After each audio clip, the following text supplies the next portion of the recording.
बंगाल की हिंसा पर इंडी गठबंधन खामोश है। फिलिस्तीन के मुसलमानों के लिए छाती पीट देने वाले नेताओं के एक ट्वीट नहीं दिखेंगे आपको इस पर अपनी छाती पीटते हुए। किसी को भी इन महिलाओं का दर्द ना तो सुनाई दे रहा है ना दिखाई दे रहा है, लेकिन हम आपको बंगाल के हिंदुओं के दर्द की हर तस्वीर दिखा रहे हैं। मालदा में किस हालत में पलायन करने वाले हिंदू परिवार रह रहे हैं, जरा ग्राउंड रिपोर्ट देखिए। कम से कम 120 से ज्यादा हिंदू परिवार ऐसे हैं और कई सैकड़ों की संख्या में उनके सदस्य जो है वो मुर्शिदाबाद के धुलियान के अलावा इसी तरीके से पलायन करते हुए अब मालदा जिले में आ पहुंचे हैं। कई ऐसे लोग हैं जो इफेक्टेड एरिया में रह रहे थे और हिंसा भड़की थी, अपनी जान बचाने के लिए आप देखिए महज कुछ कपड़े लेकर जो है वो इसी मालदा जिले में पहुंचे। समझ में नहीं क्या बोलेंगे यार, क्या करेंगे यार, कहाँ जाएंगे यार, क्या खाएंगे। परिस्थिति है, घर बारी नहीं है, खाना पीना के समस्या है, जल टल सब भांग दिया। तो हमको बोल रहे हैं जे कि तुम्हारा इज्जत दो, हम तुम्हारा पति को भिक्षा देंगे, जान भिक्षा देंगे। आप देखिए कि मुर्शिदाबाद से अब तक 120 से ज्यादा हिंदू परिवारों का पलायन हो चुका है। करीब 500 हिंदू हिंसा के बाद पलायन कर चुके हैं कहा जा रहा है। सभी हिंदू मालदा के राहत कैंप में रहने को मजबूर हैं। दावा है कि 200 हिंदुओं के घरों को जलाया गया है। हिंदुओं के घरों पर बम से हमला करने का भी आरोप लग रहा है। गांव के तालाब में जहर मिलाने का भी आरोप लगा है। स्थिति यह है कि मुर्शिदाबाद के लोगों को अब ममता सरकार और पुलिस पर भरोसा ही नहीं रह गया ढेले भर का। लोग राष्ट्रपति शासन लगाने की मांग कर रहे हैं। सोचिए बंगाल का हिंदू कितना डरा हुआ है कि भैया कह रहा है कि राष्ट्रपति शासन लगा दो ताकि हमारी जिंदगी बच जाए। सुनिए। हम लोग राष्ट्रपति शासन चाहते हैं। यहाँ अराजकता चलता है, यहाँ गुंडागर्दी चलता है। चाकू छुरी लेके घर में घुस जाके मार रहा है। हम लोग क्या करेंगे, कहाँ जाएंगे हम लोग, बताइए। हम लोग इसका इरादा ही ऐसा ही है, हिंदू लोग है, इसको मारो पीटो लूटो जो भी करो। जब भी कोई जुलूस होता है शुक्रवार नमाज के बाद इधर आतंक फैलाना जाता है। सारे घर जला दिए गई है, सारे दुकानें जला दिया गया है। हम लोग यहाँ रहे या ना रहे, क्योंकि हम लोग यहाँ माइनॉरिटी है। हम लोग यहाँ चाहते हैं अगर शांत रहना है तो बीएसएफ कैंप एक परमानेंट रहना चाहिए। 4 घंटे तक यहाँ पर तांडव चला है और यहाँ पे पुलिस स्टेशन जस्ट 200 मीटर की दूरी में है। हम लोग को सुरक्षा चाहिए और कुछ नहीं चाहिए। हम लोग यहाँ पे एकदम सेफ नहीं है। ট্যাঙ্কির জলে বিষ আজকে দিয়েছে খেয়ে ওই হয়েছে বুঝতে পেরেছে।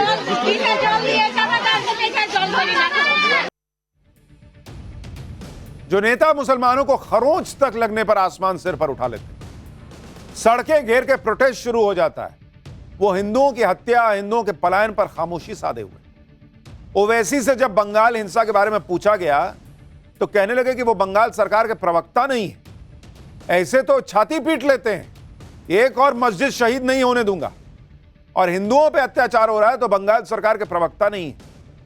एक बार ओवैसी को सुनिए, फिर बागेश्वर बाबा ने हिंदुओं पर क्या कहा है वो सुनाता हूं। नहीं, मैं किसी गवर्नमेंट का भी स्पोक्स पर्सन नहीं हूं। मैं अपनी पार्टी की तरफ से ये बात करने के लिए आया हूं, और वेस्ट बंगाल की जो सरकार है उनके पास कॉम्पिटेंट लोग हैं और मुझे यकीन है कि वो कॉम्पिटेंट लोग आपके सवाल का बेहतरीन जवाब दे सकते हैं। और आपको सिर्फ एक टेलीफोन कॉल करना है उनको, आप कॉल करो, बोल देते आप। वायलेंस को हम कंडेम करते आए, कंडेम करते रहेंगे।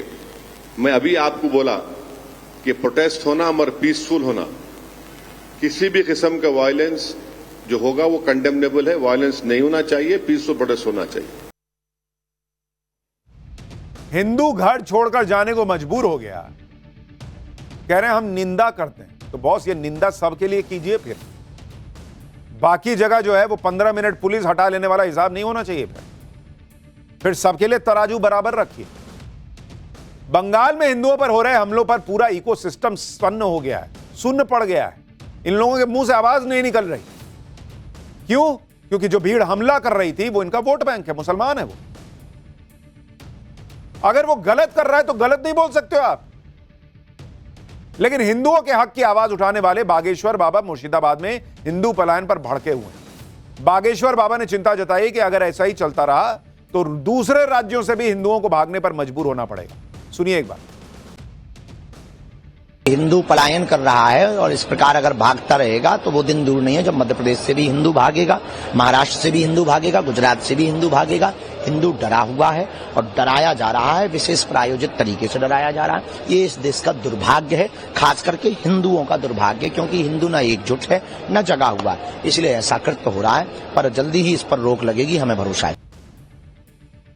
वक्फ बिल के खिलाफ जिस तरह से हंगामा किया जा रहा है वो सीधे सीधे सीएए और एनआरसी के खिलाफ वाले प्रोटेस्ट जैसा ही दिख रहा है। सीएए एनआरसी के खिलाफ भी जमकर छाती पीटी गई थी, कहा गया था कि मुसलमानों के हाथ के साथ ये हो जाएगा वो हो जाएगा, लेकिन आज तक कुछ नहीं हुआ। ठीक वैसे ही वक्फ बिल के खिलाफ भड़काया जा रहा है, वक्फ कानून के खिलाफ भड़काया जा रहा है कि मुसलमानों की संपत्ति छीन ली जाएगी, कब्रिस्तान और मस्जिदें ले ली जाएंगी, जबकि पीएम मोदी लगातार कह रहे हैं कि वक्फ कानून से मुसलमानों पर कोई असर नहीं पड़ना।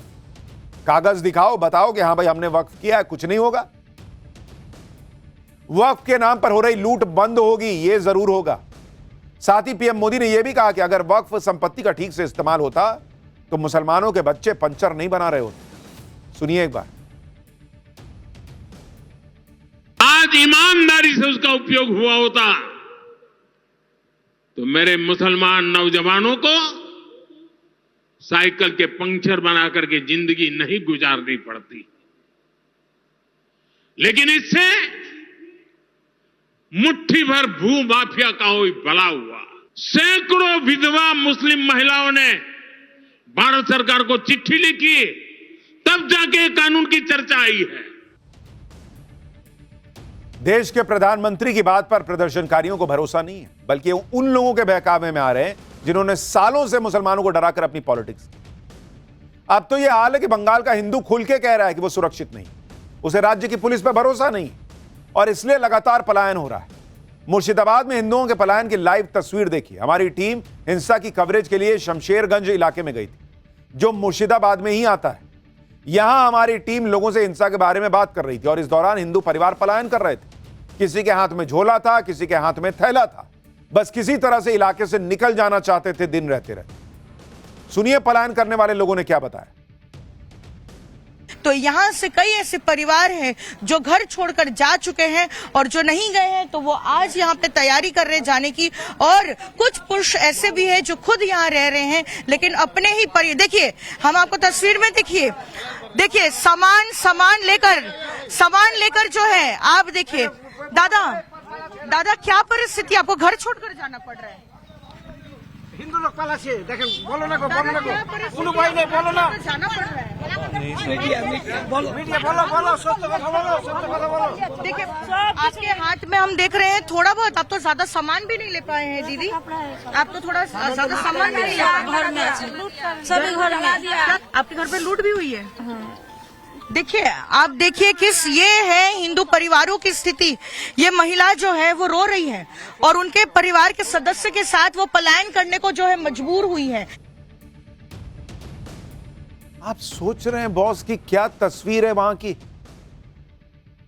आप मेट्रो शहरों में अपने घरों में सोफे पे बैठे हैं, आपको नहीं पता चल रहा बॉस कि इन लोगों का दर्द क्या है कि कोई अपना घर छोड़कर जाने को मजबूर हो जाए कि बाप रे बाप जिंदा नहीं बचेंगे। और इसलिए हम आपको यह रिपोर्ट दिखा रहे हैं। मैं कई बार समझ नहीं पाता हूं कि क्यों इस देश में एक बड़े वर्ग को समझ में नहीं आता कि पॉलिटिक्स के नाम पर क्या हो रहा है हिंदुओं के साथ। 1990 के दशक में जब कश्मीरी पंडितों को मारा गया, काटा गया, भगाया गया, तब भी इस देश में उस वक्त के सेंसस के हिसाब से 70 करोड़ हिंदू थे बॉस। 70 करोड़ हिंदुओं के तब के देश में 90 के दशक में कश्मीरी पंडितों को लतिया के भगा दिया गया। और आज की डेट में 100 करोड़ से ज्यादा हिंदुओं का देश है, लेकिन एक जगह से हिंदू जो है बैग उठा के जा रहा है कि मर ना जाऊं मैं, और किसी को ढेले भर का फर्क नहीं पड़ता। नेताओं के मुंह से आवाज नहीं निकल रही है और इसकी सिर्फ एक वजह है, क्योंकि उनको पता है कि यह देश 100 करोड़ से ज्यादा हिंदुओं का नहीं है। उस 100 करोड़ से ज्यादा हिंदुओं में कोई भूमियार है, कोई राजपूत है, कोई ब्राह्मण है, कोई कायस्थ है, कोई दलित है, वो हिंदू है ही नहीं। उनको बांट के, उनको अलग अलग छांट के हम वोट ले लेंगे, हमको फर्क नहीं पड़ेगा। इसलिए किसी को फर्क नहीं पड़ता। कुछ लोग कहते हैं ज्यादा बच्चे पैदा करो, ज्यादा बच्चे पैदा करो। अरे बच्चे से नहीं होगा बॉस। 100 करोड़ हैं आप या 70 करोड़ हैं, आपकी हालत यह इसलिए है क्योंकि आप एक नहीं है, आपकी पहचान हिंदू की नहीं है। और यह बात इस देश में लोगों को समझ ही नहीं आ रही। और यह बात इसलिए कह रहा हूं क्योंकि जो टारगेट हो रहे हैं वो धर्म देख के टारगेट हो रहे हैं। ऐसे रैंडम हो रहा होता तो आदमी कुछ नहीं बोल रहा होता।